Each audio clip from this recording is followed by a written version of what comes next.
யாழ்ப்பாணத்தில் இடம்பெற்ற 4வது உலகத் தமிழராட்சி மாநாட்டில் படுகொலை செய்யப்பட்டவர்களின் 51வது ஆண்டு நினைவேந்தல் நிகழ்வு இன்று காலை 9:30 மணிக்கு இடம்பெற்றுள்ளது. குறித்த நிகழ்வு யாழ்ப்பாணம் முற்றவழியில் அமைந்துள்ள உலகத் தமிழராட்சி மாநாட்டு படுகொலை நினைவாலயத்தில் இலங்கை தமிழரசுக் கட்சியின் பதில் தலைவர் CVK சிவஞானம் தலைமையில் நடைபெற்றுள்ளது.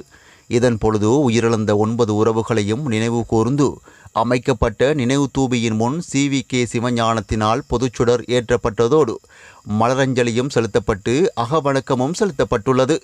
இதன் பொழுது வடமாகாண அவைத்தலைவரும் இலங்கை தமிழரசுக் கட்சியின் பதில் தலைவருமான CVK சிவஞானம், முன்னாள் நாடாளுமன்ற உறுப்பினர் சொலமன் சிறில், வடக்கு மாகாண சபையின் முன்னாள் அமைச்சர் சர்வேஸ்வரன், வடக்கு மாகாண சபை முன்னாள் உறுப்பினரான சுகிர்தன், யாழ்ப்பாணம் மாநகர சபையின் முன்னாள் ஆணையாளர் ஆர்னோல்ட், இலங்கை தமிழரசுக் கட்சியின் நிர்வாக செயலாளர் குலநாயகம், முன்னாள் பிரதேச சபை உறுப்பினர்கள், சமூக செயற்பாட்டாளர்கள் என பலரும் கலந்து கொண்டமை குறிப்பிடத்தக்கது.